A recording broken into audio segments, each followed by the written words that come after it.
The Chicago Bulls took a loss to the San Antonio Spurs last night, and it is now their third game in a row that they lost, in which a different outcome could have potentially been available to the Chicago Bulls. We're going to talk about those fourth quarters that have been hurting the Chicago Bulls on this 3-game losing streak. And on the end of this episode, the back end, we got to talk about Nikola Vucevic. Is he getting back to his old ways? Let's look at some stats. Let's talk about it. Let's break it all down. But before we do, you already know you got to hear the music first.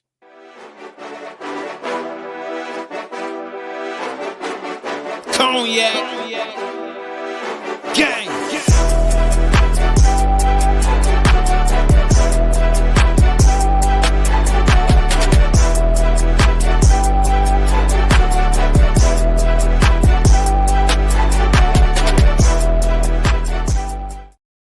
Shy Boys Podcast with the Cognac Boys. I'm Cognac Boy Bobby, and I'm holding it down on today's daily episode. So if you're tuned in, locked in, ready to talk Bulls basketball, man, go ahead and hit that like button and subscribe to the channel, man. Last night was fun for the most part, and then it ended with some frustration that was let out for myself and C-Dub across the post game, and what was a fun live call and a fun game without Josh Giddey, without Kobe White, without Zach Collins. The Chicago Bulls, they went out there and competed versus the San Antonio team that has been good for this season thus far.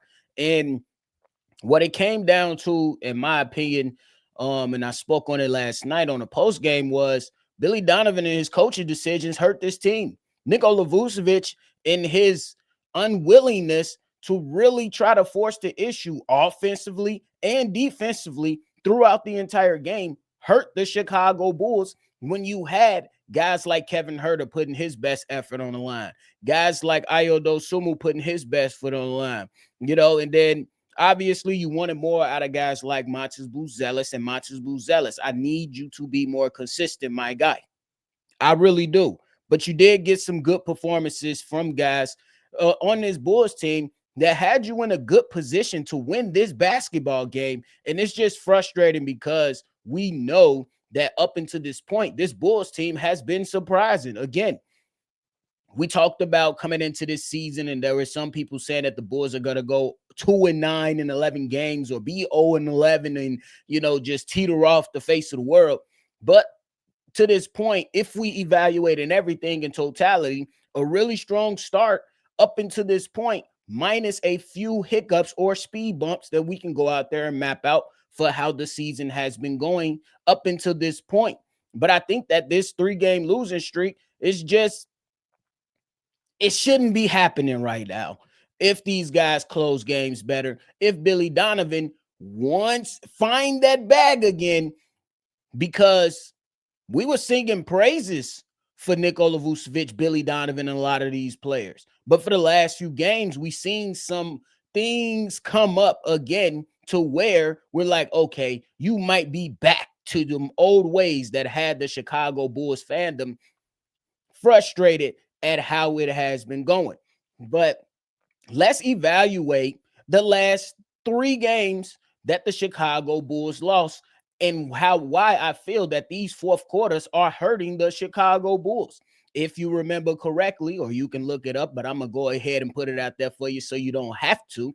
The Bulls' last 3 games, they played the Bucks, the Cavs, and last night, the San Antonio Spurs. And they lost all 3 of those games because something that happened in the fourth quarter that I feel like this team could have done a better job of doing or preparing for to close out these games. Yes, they are a young team. Yes, there will be mistakes made, but I feel like that's where coaching matters. That's where veteran leadership matters. That's when you are able or should be able to lean on the expertise from the guys that have done this already to help this young team. And let's not act like this is a bunch of 1-year and 2nd-year players. These guys have been in this damn league for years now. You know what I mean? So it's frustrating, but let's talk about it. The Milwaukee Bucks, that game that we lost in the fourth quarter, Giannis Antetokounmpo dropped 19 points, and the Bucks as a team scored 41 points. Versus the Cavs, Donovan Mitchell and Jared Allen combined for 25 points, and the Cavs team scored 32 points in the fourth quarter. Last night versus the San Antonio Spurs, Victor Wembanyama went out there, scored 18 points by himself, went 3 for 3 from the three-point line, and hit the dagger over Nikola Vucevic. And I got something to say to your soft ass very, very soon.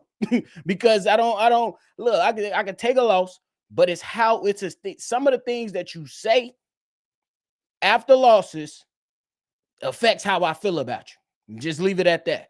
But the Spurs as a team scored 32 points to the Chicago Bulls 19 points. Yes, we can come to the table and say it's a young basketball team. They didn't have Josh Giddey. You're missing Kobe White. Right. I understand that 100%. But at some point in this game, you gotta go out there and have some toughness about you. We talked all offseason about toughness, physicality, and bringing it every single game. Sometimes you gotta learn, but sometimes you gotta get spanked on the backside to understand where you need to be. I get it. Victor Wembanyama is a shot blocking machine. He big as ever. That's it. 7'6" or something like that. It's crazy. He's just one of the biggest guys you'll ever see on the basketball court in the league right now. But how many times do I have to sit around and watch Bulls basketball players play ring around the rosy in the lane? In the lane. There was a lot of basketball left, and Victor Wembanyama had 4 fouls. Force him to block the shot or force the damn issue. You want to be a tough basketball team? That's how you force the issue. How about we attack the rim with some strength, with some aggression? Not play ring around the rosy around the basketball rim. I get it. It's probably a confidence thing, and you don't want to give up possessions easily. But how about you make Victor Wembanyama make a decision or force the whistle of the referees? How about we try that instead of playing ring around the rosy for the whole damn game, especially when the game is right there for the taking?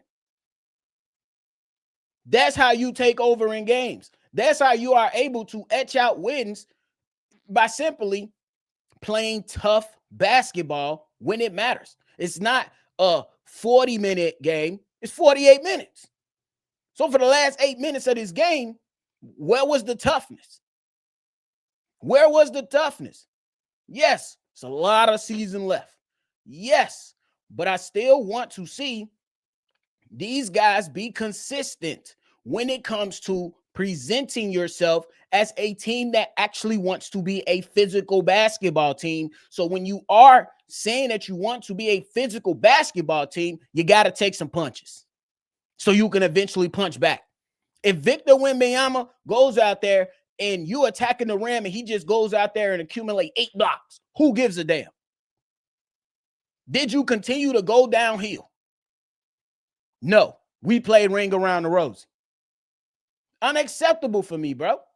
Unacceptable for me for a team that we are saying, or they are saying, we want to be a physical basketball team. You had an opportunity versus one of the best shot blockers in this game, and you guys folded. How about we attack the basket with some strength, with some authority, force the issue? Yeah, you're a shot blocker. Yes, we know that. But that don't mean he can block every one. If you go up with some strength, if you go up with some aggression, challenge him. Challenge him. You want to be the best, you got to beat the best. You want to be considered tough, you have to go do tough things. So it's completely unacceptable. So we watched these last 3 games, bro. You got Giannis with 19 in the fourth. Donovan Mitchell dropped 13 in the fourth, along with Jared Allen, who put in 12 for a combined 25. And Victor, he went out there and dropped 19 by himself. 18 by himself, excuse me. So be better, bro. It's simple. Be better.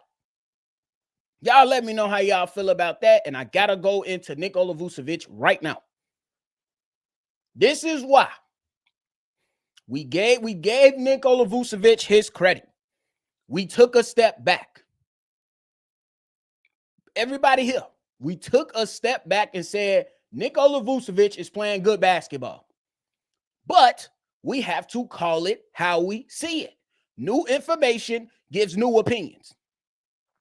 And the new information is Nikola Vucevic is reverting back to the player we wanted to buy out. At least me. I know it's not going to happen. I know it's going to sound crazy, but at least me. I'm going to speak for myself. I say, if you can't trade him, to hell with him. Buy him out. It sounds crazy, but I am sick and tired of watching this like constant be a consistent thing. You start off well, you start to teeter off and be terrible. Then you get a good, nice little game, a few games going again, and then you're back to the same BS that plagues the team. It plagues the team. It hurts us. You're supposed to be helping. You're hurting us. And this is where the conversation comes in at. Because in the winning streak for the Chicago Bulls, Nikola Vucevic averaged 18 and 10 on 54% shooting from the field and 47% from the three. Guess how many points this man is averaging and rebounds he's averaging during the losing streak? 12 points and 6 rebounds for a guy that's that damn big. 12 points, 6 rebounds, guys, on 40% shooting from the field. 50% shooting from the three. Looks good. It looks good, but it's not effective enough when your eyes tell you what you're seeing. You want to go out there and compete with Giannis Antetokounmpo. You're not better than him, but do you back down? No, you're not supposed to. When you're going up against Jared Allen and Evan Mobley, do you want to go out there and win or you want to go home? The last 3 games, Nikola Vucevic sold us. I'm telling you. Is he back to his old ways? That's exactly what it's looking like. And here's the damn kicker that has me so energized right now on my birthday. So send me one. Send your boy one. And happy Veterans Day to my people, man. But this is why I'm so energized, because of this quote from Nikola Vucevic that just ticks me off. Let me know if I'm tripping. If you feel like I'm tripping after I read this quote and give my thoughts, say, Bobby, happy birthday, but you're tweaking. You're tweaking. It's tripping and tweaking at the same time. We just created our own words, so excuse me. But after the game, Nikola Vucevic said this. When he gets going like that from 3, it's not a whole lot you can do. You can contest, but I don't know. I don't honestly know how much he sees me. End quote. What? What? Let me know if I'm overreacting, y'all. Just let me know. Just say, Bobby, you tripping. It's your birthday. Calm down. Take a chill pill. Drink some yak. Drink a brew. Just chill. Here's my thoughts. I get the first part of the quote. I get the first part. I get the first part. When he says, when he gets it going like that, it's not much you can do. I feel like the conversation stops right there. But this where it becomes a head scratcher to me. You say, I honestly don't know how much he sees me. Are you Leroy Carter? Leroy Carter, not 6 feet? You 7 feet. What the fuck?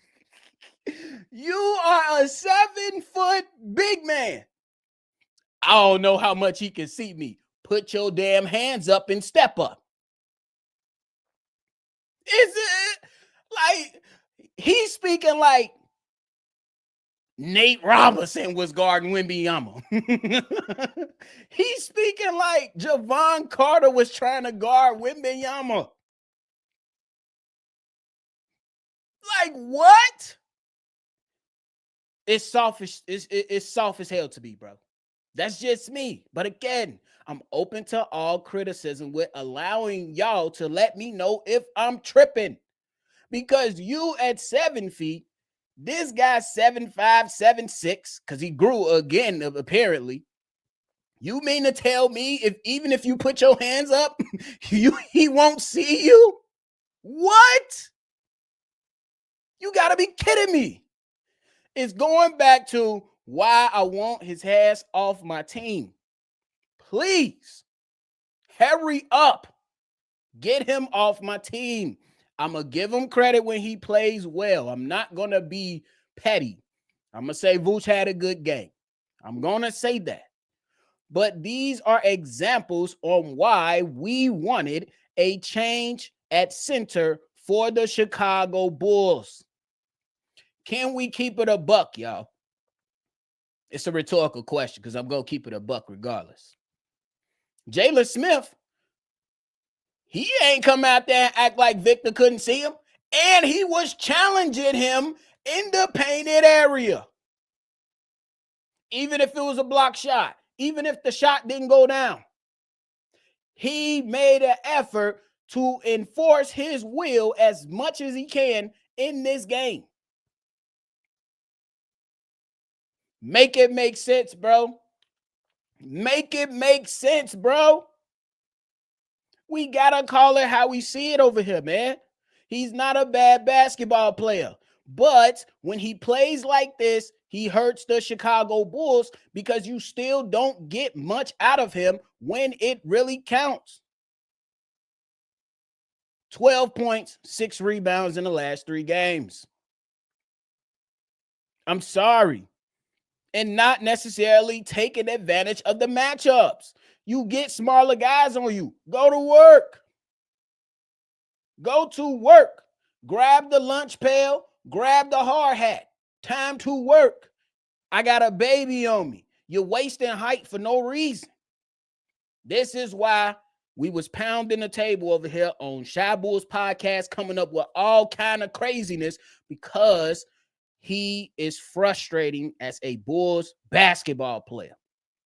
I got another crazy solution. I know it's not going to happen, but I got another solution. Trade him to the Sacramento Kings so they can be the Sacramento Bulls in full force.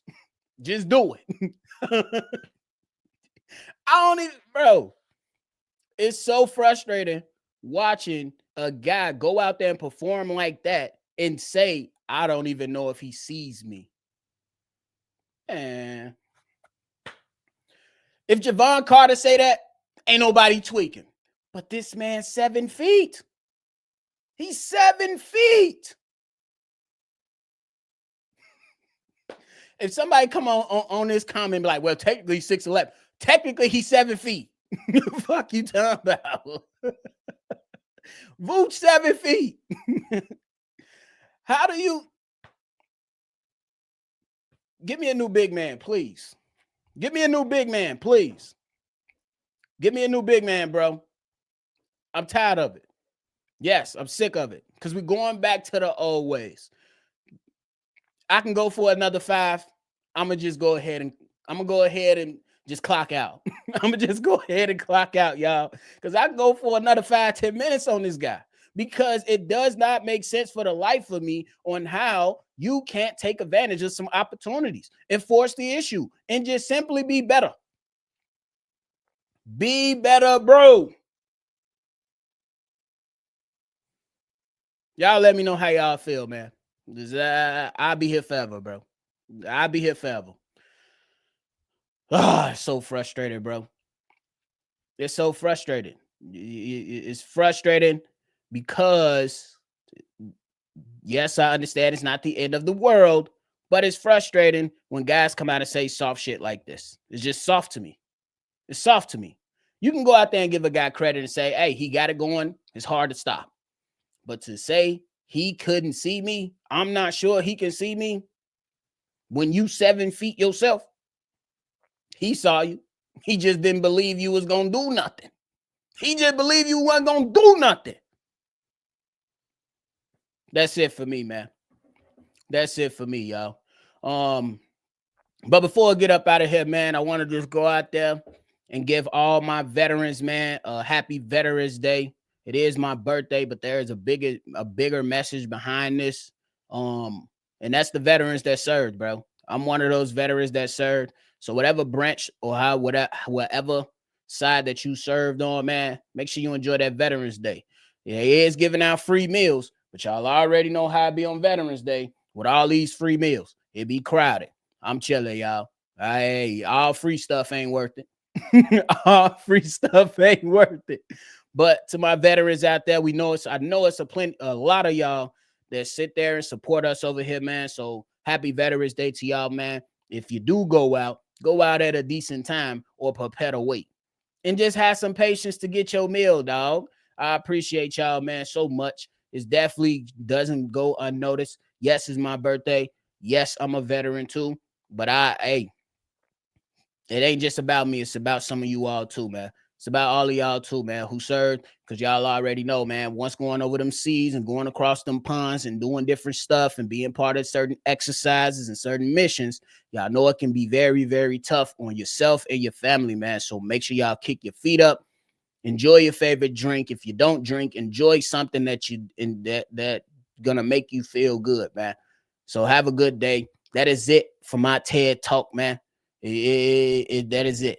But I appreciate y'all, man. Leave your thoughts and everything down below. And y'all already know, man. Make sure you always see red, y'all. Lock in. Lock in, man. Lock in on whatever your goals are. And we're going to keep on chugging. We're going to end 2025 strong, y'all. Happy Veterans Day to my vets out there. Send your boy a happy B-Day, man. And y'all already know. I'm going to catch y'all on the next for sure. Cognac. Gang.